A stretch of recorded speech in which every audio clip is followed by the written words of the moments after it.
Beginning in the late 17th century, there was a cultural movement of intellectuals who's now referred to as the Age of Enlightenment. Their purpose was to reform society using reason, to challenge ideas grounded in tradition and faith, and to advance knowledge through the scientific method. It promoted scientific thought, skepticism, and intellectual interchange. The Enlightenment was at the time a revolution in human thought. In 1776, a German philosopher, Johann Adam Weishaupt, formed a secret society in the state of Bavaria in Germany named the Order of the Illuminati. But only a few years later, in 1785, the order was infiltrated and suppressed by government agents of the newly elected ruler, Charles Theodore. He saw the increasing popularity of these secret societies such as the Illuminati as a threat that could potentially overthrow the Bavarian monarchy. Since then, it's not known what actually happened to the group, which had allegedly amassed over 2,000 members all across Europe.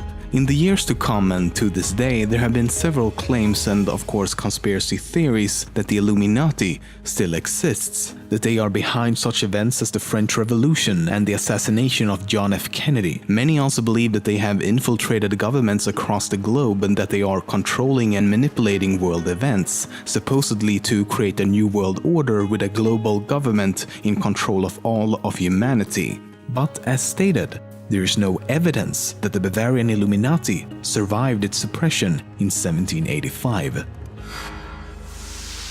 Today, there are quite a few organizations that claim to be the real Illuminati. None of them have any proof, of course, so you would have to take their word for it. Unlike the original Bavarian Illuminati, who tried to remain a secret society, these modern iterations are not afraid of making their existence very public, websites and social media alike. Often they do so for the sole purpose of attracting new members.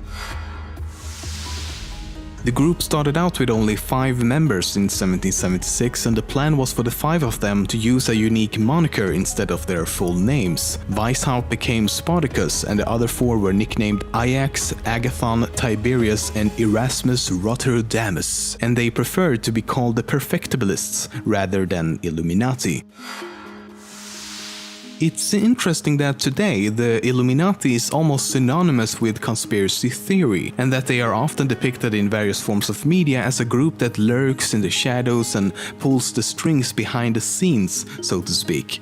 Because the reason the Illuminati was formed in the first place was to oppose superstition, religious influence over public life, and most ironically, abuse of state power. Abuse of state power. The very ideas they were against in the beginning are what we claim they are behind today. So what makes the Illuminati so special? Because as I mentioned, there were many other secret societies at the time, and they were all shut down and disbanded in 1785. Well, the reason for this can be credited to a few fictional books and I guess a little bit of luck. As early as 1798, a book titled Proofs of a Conspiracy was published with the theory that the Illuminati had survived and represented an ongoing international conspiracy. The book proved to be very popular at the time, but after a few decades of speculation, the theory died down. It wasn't until over a century later that the fictional book series titled The Illuminatus Trilogy brought the theories back to life. However, some people believe the books to actually be true, and ever since the conspiracy theories about the Illuminati has grown more popular than ever before.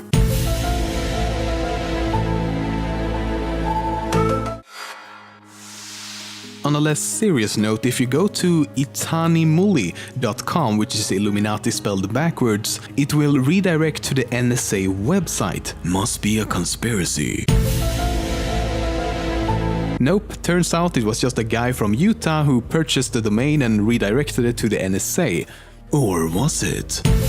Maybe I'm making fun of this only to deflect from the fact that everything you've heard about the Illuminati is true. Nah, I'm just kidding. Or am I?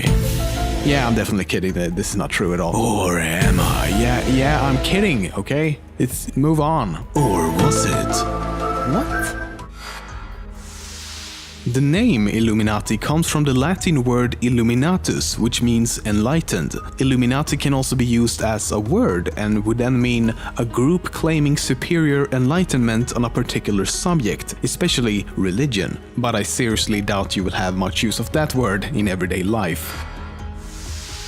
So when the Illuminati disbanded, what happened to Weishaupt? Well, he actually managed to flee the state of Bavaria and lived out his life in the city of Gotha. I don't think I'm saying that right. Before his death in 1830, he wrote a series of works on Illuminism, but other than that, he was never involved with anything relating to the Illuminati again.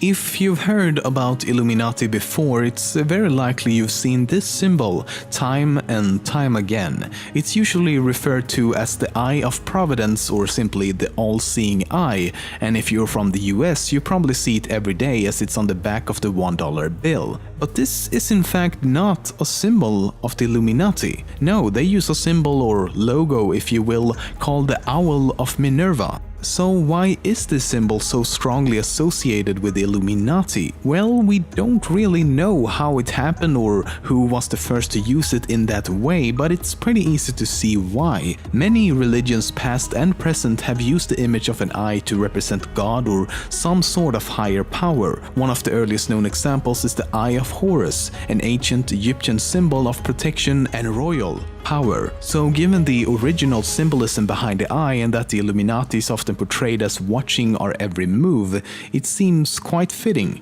But then there's the pyramid. It has nothing to do with God or higher power and everything to do with the United States, because the pyramid has 13 steps which represents the original 13 colonies. How you get that to mean Illuminati, I don't know, but conspiracy theorists finds a way. Well, there it is. So let's talk about these conspiracy theories we hear so much about. What is it exactly that some people believe that the Illuminati does? For example, some believe that Weishaupt traveled to the US after the Illuminati was banned in Bavaria and killed George Washington before taking his place as an imposter. As such, the portrait seen on the $1 bill is said to actually be Weishaupt. And while you could say that he has slightly similar features, I'll give you that. Everyone looked like this back then. Even so, to believe that George Washington could just be replaced without anyone noticing is, well, quite retarded to say the least. We're talking real life here with actual people, not some sort of comic book universe where a pair of glasses equals I'm a completely different person. Yes, Superman, we all know it's you. This is of course just one of thousands of theories out there. Others include that the Illuminati is behind 9/11, the assassination of John F. Kennedy, that they faked the moon landings, and more recently that many celebrities and famous people such as Jay-Z, Queen Elizabeth, Beyoncé among others are all part of the Illuminati. But the most common theory regarding the Illuminati is something called the New World Order. The premise is that they have infiltrated governments, politicians, corporations and other key roles in society to eventually take control of the world to form a totalitarian global government. If we're going to get really extreme, many also believe that they're somehow connected to the Nazis, that they are the embodiment of Satan, and yeah, we're not gonna follow Alice further down the rabbit hole. There's just way too much convoluted speculation and opinions surrounding all of this, and quite frankly, in the end, it's gonna be up to you what you want to believe.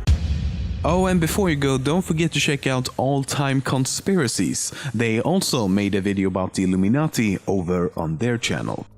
But what does it mean? Is all of this just a mere coincidence? Or is it in fact a secret message from our favourite pop stars?